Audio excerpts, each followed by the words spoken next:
I chased Stella for 8 years, loved her for 8 years. But a week before the wedding, I accidentally saw her diary. It had her neat handwriting talking about longing for another man and the magic of their first time together, plus her real reasons for marrying me.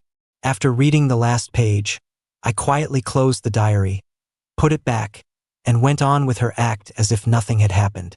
Then, on the wedding day, when she saw a different groom on stage, she completely lost it. "Leo, cancel the flight tickets to France and Switzerland and the booked suite," I said. My assistant was shocked, a hint of hesitation in his voice. "But Johnny, wasn't this a surprise honeymoon for your wife? What happened? Cancel it." "I'm not getting married," I said, my lips trembling slightly. I tried to keep my tone calm as I hung up the phone. I just kept staring at the old-fashioned diary in my hands. The front page had a note: "I love you, in every ordinary day, forever. Signed, Felix." That sentence dumbfounded me. In 3 days, it'd be my wedding with Stella. Today, I was supposed to pick up my suit and pay the balance. But she disappeared early morning, not answering her phone. Her friends told me someone we both know was surprising her and asked me not to disturb them. When the dress shop called, I had to go myself, but my debit card was with Stella. I went into her room for the first time, and right in the drawer I found this diary. Suddenly, everything from the past came flooding back. We dated for 4 years, living under the same roof, but she insisted on sleeping separately, saying she was traditional. We don't even have a single photo holding hands. I was always racking my brain to surprise her with little things in life, and she'd just say she likes calmness, unable to adapt to these. Now I understand. It's not surprises she's uncomfortable with, it's ones from me. Thinking about all those years trying to get her to smile with my pitiful attempts hit me hard. I remembered her friends' shocked faces when we said we were getting married. "Are you serious? Not waiting anymore? Just surrendering?" I hadn't understood what they meant then and smugly said, "Our relationship can withstand the test of time." But now I know who they meant by waiting, and I no longer have the guts to claim that. I took a deep breath, closed the notebook, and carefully put it back. Then, I returned to my room. My phone suddenly buzzed with a message notification. Opening our chat, my eyes fell on a brief reply under a screen full of green texts. Something came up: "I'll be back late." I always thought her lack of response was just part of her personality, not being good with words. I never imagined she was holding a place for someone else in her heart. In hindsight, I realized the fool was me. My friends often invited us out, but she'd decline, citing she was busy. Now, I finally know the real reason. For 8 years, I was prepping for this wedding. Especially these last few days, I was too excited to sleep. I even made a countdown calendar, reminding myself daily. Looking over at the calendar showing 3 days to go, my eyes welled up. I sat up, grabbed the calendar, and threw it in the trash. Suppressing my inner exhaustion, I moved to the office to distract myself with work.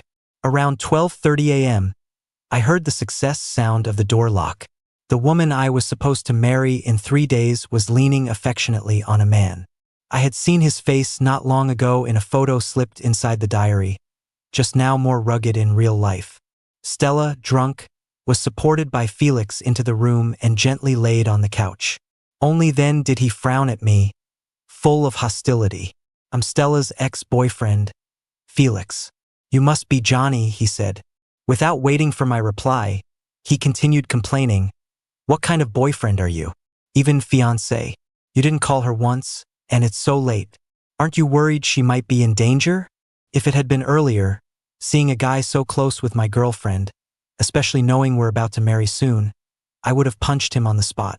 But now I just smiled indifferently. Stella's friends take good care of her. Especially with an ex like you around, why should I worry? I replied. Felix studied me with a smirk. Stella, silent till then, suddenly spoke up. "Johnny, stop being sarcastic. I got home safely, thanks to Felix." In an instant, I clenched my fists, my knuckles whitening and trembling slightly. In 8 years, Stella never showed me a fraction of this warmth. Felix showed up for a day, and she gave it all away. My role as her boyfriend seemed pointless. When Stella refused to hold hands, refused the romantic gestures, and declined all normal couple activities. Our eventual end was already written. Back then, I was unwilling to let go, wanting to gamble with another 4 years. But the loss was only more tragic. Stella finished, and Felix quickly interjected, Now, Stella, don't argue over me. I feel wrong if you did." Forcing a smile, I looked at Felix. "Well, thanks for bringing Stella back this late." There was a brief pause in the air. Stella looked at me discontentedly. "Johnny, what do you mean by that? Don't believe me?" Felix just traveled a long way back to attend our wedding. We've been friends for over 10 years and just wanted to catch up. What's up with your disbelief? All right, Johnny, stop being unreasonable and go make me some hangover soup. Stella, looking tired and rubbing her head, ordered. I know she's giving me an out. In the past, I would have been all too eager to do what she asked just because she said so. But not today. I pretended not to hear, standing completely still. Felix suddenly chimed in with that mocking tone. "Johnny, we're both men. You should be more generous with a woman you love. Besides, you're about to get married. How could you not have any trust in Stella?" I made a point of looking innocent, glancing at the both of them. "What? I trust you guys." But what Felix said affected Stella. She suddenly glared at me, her tone firm. "Then what did you mean earlier? Everything you said showed you don't trust us. Johnny, clear up what you meant. How have I wronged you?" "Felix is my friend. Not respecting him means not respecting me. If you don't clear this up today, maybe we shouldn't bother with this wedding." I felt a wave of bitterness. Yeah, everything I've given in 4 years can't match a soft look Felix gives her. I recalled something from Stella's diary. "Today, Johnny proposed to me. I said yes. My friends find it unbelievable. They think I've let go of Felix. But really, I'm making a last gamble. Lately, I've been dreaming of Felix's clear eyes when he kissed me. I once promised him an unforgettable wedding. If he comes back for me, I'll figure out a way to divorce Johnny afterward. With the money, Felix and I could start our life together." It all made sense. Why she suddenly accepted my proposal. Why all she wanted was a simple wedding. The 8 years I've been dreaming of a wedding, just a ploy to bring Felix back. Fine. If they're so in love, then I'll make their wedding happen. Felix, with a mocking expression, watched and waited for me to fall apart in anger. I forced myself to calm down, keeping my voice steady. "Stella, you misunderstood. I meant nothing disrespectful to your friend. I truly thanked him earlier. If you want to see it differently, that's up to you." My calmness surprised Stella. She thought I'd grovel and apologize like a puppy when she mentioned breaking up. Even Felix looked taken aback, anger flickering in his eyes when his jab didn't land. His irritation gave me a sense of satisfaction. But he didn't stop. Sidling over, he patted my shoulder, grinning. "Stella, Johnny didn't mean it. You know how stubborn you can be sometimes. I used to make allowances for it. Johnny, you should too." Instinctively, I brushed Felix's hand away. He winced dramatically. Stella blinked sober, suddenly worried about him. "Johnny, are you crazy? You dared to hit him? Such a minor thing, and she's all concerned over Felix." My treatment's worlds apart. Remembering the time she had me stand in the blazing sun for hours just to fetch a pastry, which led to me getting a fever, but she couldn't care less. She lied about being busy when she really was out enjoying herself. My thoughts were abruptly cut short by a slap. Of all things, my first intimate touch with Stella came like this. And this slap washed away any lingering attachment. My mind was set. This wedding, 3 days from now, is the only thing left to see. "Johnny, apologize to Felix this instant." I almost burst out laughing. Meanwhile, Felix was behind Stella with a smug smile. I mustered up a terrified act. "My bad. Didn't think you'd be so frail, Felix. Just a light touch and I hurt you. Sorry, but I'm a germaphobe. When your hand got near, I couldn't handle the stench I sensed." Felix's face twisted in disgust. He turned to Stella. "Stella, don't let this affect you and Johnny. He's your soon-to-be husband, stepping into marriage with you. And I..." Felix paused, shaking his head with a rueful smile. "Never had the courage or means to make you happy. I probably won't get that chance. but seeing you happy is enough for me. Felix, actually Stella started, but I cut in. Stella, it's late. We have lots to do tomorrow. Felix needs a good rest after today. I'll walk him downstairs. Stella gave me a conflicted look but said nothing. I walked over with a friendly smile, gently holding Felix's arm, and pulled him towards the door. Once we stepped outside, I immediately let go of his arm and stopped, looking expressionless. Slow down, show yourself out. Felix looked a bit surprised but then smiled at me. Stella can't handle her drinks. When you get back, make her some honey water. Not too much honey because she doesn't like it too sweet. And don't make it too hot. He paused and then quickly continued. Oh, I almost forgot the most important part. Tonight, you'll have to keep an eye on her. Stella shifts a lot in her sleep and always kicks off the covers.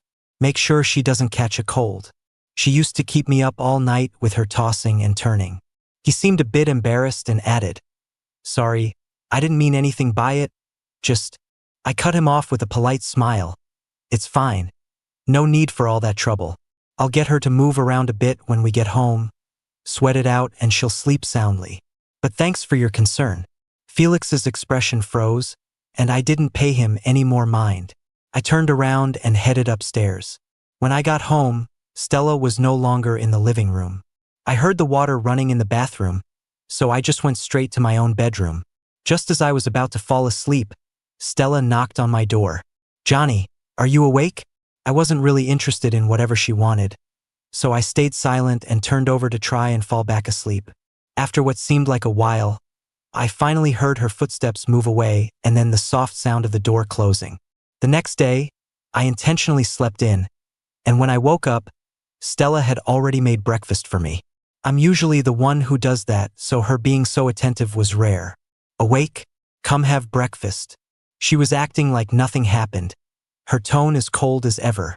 After seeing how reluctant she was to part with Felix the day before, there was no way I could keep blaming it on her personality. I sat across from her and took a bite of a fried dough stick, eating quietly by myself. Seeing I wasn't speaking, she broke the silence. I drank too much last night. You're not still mad about me slapping you, are you? No, don't worry about it. I answered so quickly it seemed to surprise her, and she looked a bit taken aback, her expression complicated. After a brief silence, she said casually, A friend is throwing me a bachelorette party. I'll stay at her place tonight. Okay. She looked a bit surprised.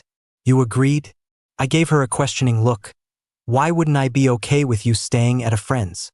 It's not like you're going anywhere else. Stella felt different today, actually asking for my opinion. It wasn't the first time she said she'd be staying over at a friend's. In the past, I'd stay up all night in the living room, waiting for her, questioning where she'd been and why she didn't pick up her phone. First, she'd explain, I was at a friend's, what's the issue? Can't I have girl talk without reporting back to you? Johnny, stop being so petty and paranoid. Eventually, she stopped bothering to explain, letting me drive myself crazy with suspicions and then slowly convince myself otherwise. It wasn't until I found her diary that I discovered she had a small apartment rented on the side. It was the place she and Felix used to stay. It was still filled with his stuff, kept just how he left it. Whenever Stella missed Felix terribly, she would spend the night there, laying on the bed where they shared such intimate memories. After breakfast, Stella said she was going to see her friends and headed out. I called the wedding planner and canceled our rehearsal scheduled for that day. The person on the other end seemed shocked. Johnny, if you don't rehearse, things might go wrong during the ceremony. Doesn't matter, one less thing. While they were still baffled, I hung up. I had planned to invite Felix out myself, but he beat me to it, calling me first. At 2 p.m., at a cafe seat by the window, Felix waved me over. I sat across from him. I ordered you a latte, hope that's okay. I kept a straight face, looking at Felix's overly friendly smile, and called the server. I'll have an iced Americano, thanks. Once the server left, Felix leaned back in his seat, looking at me smugly. Johnny, drop the act. It's just the two of us, aren't you tired of pretending? I kept that same blank expression, still not saying a word. Felix, with a taunting expression, said, I'll be blunt. I want you to cancel the wedding tomorrow. You and Stella, you'll never be happy together. I finally let out a small laugh, and she'd be happy with the guy who tricked her into giving up her spot abroad and then ditched her? I'd secretly hired someone to dig into that. In our senior year, Felix Sweet talked Stella into giving up her opportunity to study abroad, so he could go instead. That same year, her father had an accident at work that left him paralyzed. The betrayal by her first love combined with family pressure nearly broke her. Not knowing the full story back then, I started helping her out of sympathy. I foolishly believed that if I treated her well enough, she'd eventually fall for me. But reality hit hard. So what? Felix didn't care. The minute I came back, she was all over me. He leaned in closer, whispering, "I'm not backing down. Marry her if you want, but don't blame me for a green hat. I'm still the only guy she's been with. But hey, if you want that hat, I'll help you out, free of charge." He was trying to provoke me, and in the past it might have worked. But now I just felt nothing. I chuckled bitterly, raising my hands in mock surrender. "Fine, you win. I give up." Felix clearly didn't expect me to react this way. He was stunned for a while until the waiter brought our coffee and snapped him back to reality. "You agreed to cancel the wedding?" Felix asked suspiciously. I put down my coffee, smiled slightly, and shook my head at him. "The wedding can't be canceled, but I can grant you a wish." "A wish? What do you mean?" I paused for a moment before continuing. "The wedding, I'm giving it to you." As I left the cafe and got back in my car, I took a deep breath and pulled out my phone to call my parents about the situation. There was a long silence on the other end of the line before my father finally sighed. "Take care of yourself and try to come home when you can." After hanging up, I had my assistant book me a flight to the Maldives. I needed to clear my head. By the next afternoon, Stella still hadn't returned home, even though today was supposed to be our day to get the marriage license. Usually, I would have blown up Stella's phone by now. But this time, she called me first. "Johnny, last night was wild, and a friend got sick. I'm staying to take care of her tonight. I'll head straight to the wedding venue tomorrow." I couldn't tell if she was telling the truth, and I wasn't about to waste time figuring it out. I hung up, packed a few clothes, and headed to the airport. During the 3-hour flight, my mind was filled with memories of the past 8 years. 8 years isn't too short, but it was long enough for me to fall into the habit of loving her. It was the first time we were so far apart, and my heart couldn't help but feel a bit uneasy. Once I got off the plane, I checked into a hotel. On the way there, Stella called again, sounding a bit irritated. "Johnny, I'm at the wedding venue and don't see you. Where are you?" I smiled and replied, "I've got a surprise for you. You'll find out soon enough." "Johnny, don't pull anything unnecessary. Just come here. The sooner we start, the sooner we'll be done with it. I'm gonna get my makeup done." She hung up immediately. Somehow, I still felt a pang of bitterness in my heart. I took a deep breath to clear my grim feelings and suddenly felt excited for Stella's reaction when she realized the groom wasn't me. Reaching the beach, I found a comfortable spot facing the ocean. I checked the time and opened the live stream. The wedding was already underway, and the bride had been invited on stage. The MC had a cheerful expression.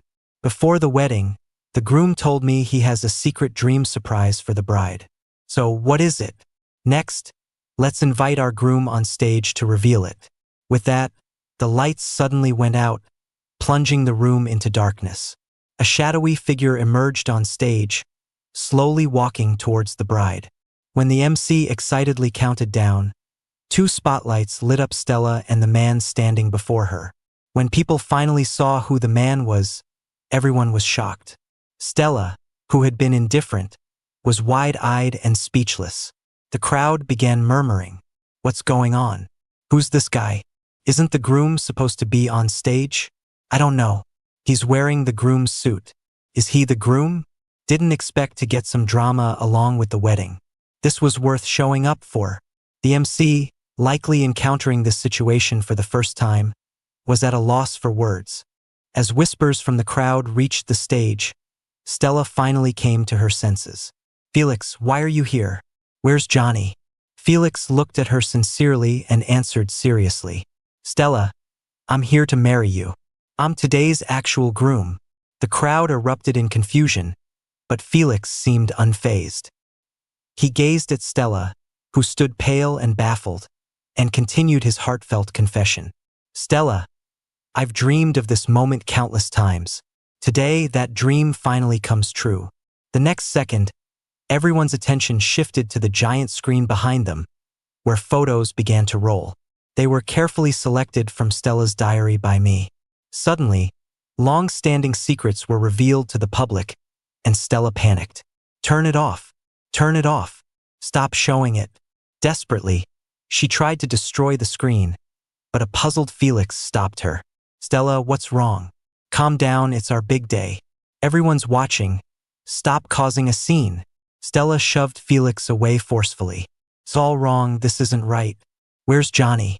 You conspired with him. Bring Johnny out. Johnny, get out here. In the past, I was always the one desperately trying to win her cold affection. This was the first time Stella was so eager for me. Seeing her fall apart like this, I couldn't help but feel a sense of satisfaction. I closed the video and sent Stella one last text. Congrats on the wedding. Then, I blocked her on everything. I stood up and stretched, as the sea breeze, salty and mixed with the fragrance of flowers, blew across my face. It was a pleasant day, and when I got back to the hotel that night and finished freshening up, I decided to check my itinerary for tomorrow. Suddenly, my phone rang with a call from a number I didn't recognize. Hesitant, I answered, and before I could say anything, a woman's furious voice shouted at me. Johnny, you jerk. How dare you block me? What the hell are you trying to do? What's that text you sent supposed to mean? Talk to me. For the first time, I coldly spoke to Stella. Stella, can't you see what it means? We're done. Done? She seemed incredulous that those words could come from my mouth. After a brief pause, she became hysterical. But why do you get to decide when we break up? I don't agree. What about the feelings we shared? What about the 4 years of my youth spent on you? You want to dump me? You think you can just ditch me like that? No way. Stella was actually trying to talk about feelings? For years, I loved her for 8. Stella, forget the past. I hope you find happiness going forward. The line went silent for a moment, then Stella's voice softened quite a bit, with a hint of a sob. Johnny, if you apologize now, I might still give you another chance.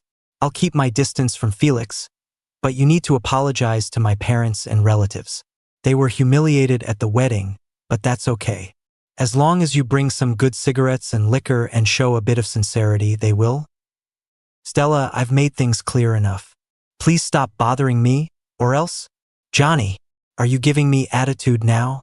She snapped, teeth gritting. Sure, I wrote in the diary, but other than that, what did I ever do that was so wrong? Can't I have a little privacy? Why do you get to call it quits so easily? Aren't you at fault too? If you'd put more effort into us, be a little better, try to impress me, would I even have written in the diary? You're such an unworthy boyfriend. Her words just made me laugh. All these years with her, I wasn't attentive enough. She wanted watermelon in the middle of the night during winter, and I'd get out of bed and search the entire city to get it for her. When her work performance dipped and her boss scolded her, I secretly asked friends to pose as clients to boost her metrics using my money, and even gifted her boss to make her work life better. I put all my effort into her, yet she calls me unworthy. Is she looking for a boyfriend or a servant? I've said enough, so if there's nothing else, let's just leave it here and no more contact. Johnny, you wouldn't dare. Stella suddenly panicked as I was about to hang up. Johnny, I know it, you're seeing someone else, right? That's why you're making excuses to dump me. You're playing the victim to ruin my reputation. Well, I won't let you. It's not that easy to break up with me. Then she hung up. I never thought Stella would stick to me like a pesky fly one day. Does she really have feelings? Or was she upset she couldn't stick to her plan of marrying me to split my assets? I shook my head with a bitter smile. Whatever it is, I put her number on my block list again and went back to planning my next trip. I thought Stella would want to leave some dignity for herself, but she went all out. She kept calling and texting me with new numbers. She started off vicious like before, but then her messages became pleading. Johnny, when I agreed to be your girlfriend, you promised to take care of me for life. Did you forget? Johnny, what am I to you? Do you realize how my life's been? I lost my job. My parents think I'm disgraceful, and everyone points fingers at me. Is this what you wanted? Johnny, I was wrong. I've paid for my mistakes. What more do you want from me? Johnny, would you forgive me if I died? Fine, I'll grant you that. I thought it was just her playing the drama queen, so I didn't pay any mind. Until my dad called, saying Stella had shown up at their place threatening to hurt herself unless I saw her, begging me to get back. I had to cut my trip short and rush home. When I returned, Stella was sobbing on the couch. Seeing me, she started crying even louder. Johnny, I knew you wouldn't abandon me, she said, opening her arms and rushing towards me for a hug. I quickly stepped back in alarm, letting her fall forward. Stella, we're broken up. Don't do this. She looked stunned, swaying on her feet, nearly losing her balance. What? Johnny, do I mean nothing to you? Even strangers wouldn't be so heartless. Johnny, will you start hating on me too? I stared at her without emotion. We've already talked this to death. What's the point of going over it again, I thought. Impossible. Johnny, I know you were just mad before. It was a lie, wasn't it? Stella persisted. You're not upset about the diary anymore, right? You're not still jealous of Felix, right? Johnny, I know I was wrong. If you don't like it, I promise I won't talk to Felix anymore. I'll do whatever you say, okay? I swear nothing happened between Felix and me. I'm still clean, believe me. I snorted a laugh. Clean? Didn't your diary already spell it all out? Is that what you call clean? You're married now, have some respect. Her face turned pale. Johnny? Enough. I cut her off sharply. I wanted to leave you some dignity, but if you don't leave, I'll have to get the police involved. Whatever you do from now on, it has nothing to do with me. Do not bother me or my family again. Stella stepped forward and grabbed my hand in a tight grip. No way. Johnny, no way. I don't believe you don't love me anymore. I shook off her hand and coldly said to Stella, who was sprawled on the floor, not loving you means just that. I don't owe you any explanation. Just stay out of my life from now on. Finally seeing Stella out the door was a relief. I thought once we reached this point, who would be shameless enough to hang on? But of course, Stella was that shameless person. She even threatened that if her last relationship ended, this time she'd go all out to pursue me. She'd show up at my workplace every day with meals, and sometimes even surprise me with little gifts. I admit her surprises were thoughtful, but they were getting on my nerves. Suddenly, it hit me, maybe this is how Stella felt when I acted like this. My work life was seriously impacted, so I had no choice but to ask my boss to transfer me to a branch in another city. The boss was pretty understanding and agreed right away. By that afternoon, I was racing to the airport. I changed my phone number, and only my family and colleagues knew it. Finally, my world was quiet. But just when I thought I could have some peace, I noticed colleagues looking at me differently. They even began to avoid me. Walking down the street suddenly got me more second glances and weird looks from strangers. I was confused until my boss called. Johnny, stop all your work for now. I'm giving you a month off to sort out your personal issues. At first, I was baffled, but after some questions, I got the full story. I was shocked to discover that Felix and Stella had teamed up to launch an online smear campaign against me. They accused me of cheating and planning schemes to get away from Stella, which they described convincingly. They even somehow found a silent video of me and Felix chatting at a cafe. They fabricated stories about me abusing and manipulating Stella, spinning a narrative so bad that even I felt like a monster. Waving the banner of justice for women and playing the victim, they quickly gained support online. People started harassing me non-stop, with calls and texts filled with words I'd never heard. I couldn't take it anymore. Really, cyberbullying? Anyone can do that. I immediately posted a response online, releasing Stella's diary entries and photos of her and Felix together before marriage, then called the cops. But that wasn't enough. I paid for a little extra online attention to make sure the story spread. Those intimate photos of them? Totally photoshopped, but the diary was solid proof. The photos were just to make them look worse. As expected, within a night, The wrath of the internet turned on them. By afternoon, Stella called me, begging for mercy. Johnny, I'm sorry. Everything I said online was in a moment of rage because I couldn't reach you. Can't we let it go for what we once had? I just laughed. Stella, I'm not pursuing this.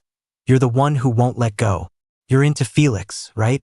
Even when he tricked you out of studying abroad, you were fine with it. So why can't you leave me be? What? What did you just say? Stella sounded shocked. That can't be true. Felix got that opportunity through hard work. We were supposed to stay here for grad school. I chose that, not the other way around. She trailed off. It seemed like she finally caught on. Ask him yourself. With that, I hung up. After clearing my name, I got back to work and settled back into my normal life. Days passed peacefully until, out of the blue, my lawyer called about Stella and Felix's defamation case. Johnny, there's a complication with the case, the lawyer said. Felix is dead. Stella cut him up into pieces, ate some, then walked into the police station with his head. The news hit me so hard I almost threw up my breakfast. I never thought Stella would go that far. Johnny, are you there? The lawyer asked. Do you still want to pursue charges against Stella? I snapped out of my shock. Let it go. I hung up, suddenly uninterested in work. I wandered to the office window, staring blankly at the sky. My thoughts were interrupted when my boss burst in, grinning. What's got you in a daze? There's a celebration planned for you tonight. Don't leave us hanging. I turned back with a smile too. Boss, you've been great. I owe you a few drinks for your support. Johnny, quit buttering me up. Let's get going.